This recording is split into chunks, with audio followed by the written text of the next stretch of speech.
Hey guys, what is up? And Shadowlands back for another episode of Theory of Everything.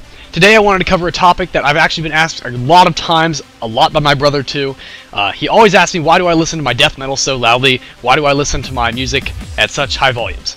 Well, this is really common with metal. You don't see it as much with like classical or anything that has only a couple of instruments. The more instruments there are in the music, the more likely the person is to be listening to it loudly. So, if you look at the image that I have on screen here, you can see a difference between digital and real sound waves. When a computer reads digital sound waves, it reads it like a bunch of little bars.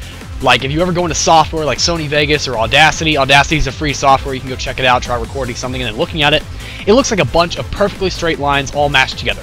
And that's basically what it is. And then if you look at a real sound wave, like if it's drawn out in a physics book or something, it looks literally like a wave. It looks like a bunch of curves. Well, basically the idea is that if the amplitude, or the volume, whenever I say amplitude, just please think volume, because I probably will say amplitude a lot. If the amplitude of the wave is low, then the frequencies of the instruments are harder for the human ear to distinguish.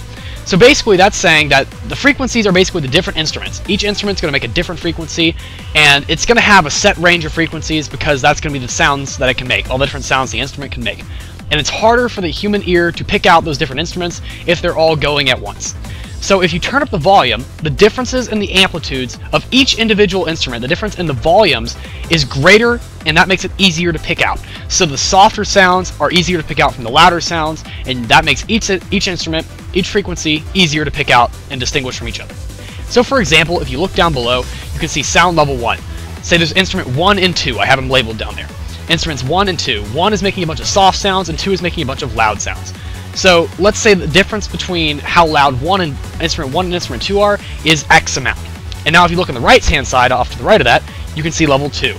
So you see instruments 1 and 2 again, and they're both turned up by the same amount. So they're each going to increase proportionally by the same amount. However, now the difference in volume between 1 and 2 is 3 times as much as level 1, or X times as much. It doesn't really matter any number. It's louder by a certain amount, and it's easier to pick out instrument 1 from instrument 2. Think of those each having their own frequency, they each have their own wavelength and frequency because they are each a different instrument.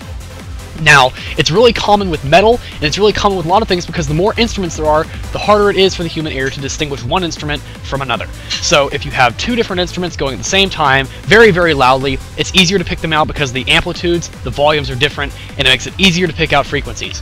For those of you who don't know, in terms of sound, not necessarily light or anything else, but wavelength times frequency equals the speed.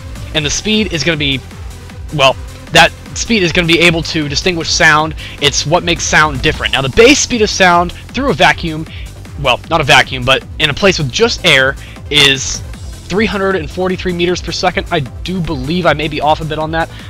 My physics book said 340, but I've seen 343 more often than not.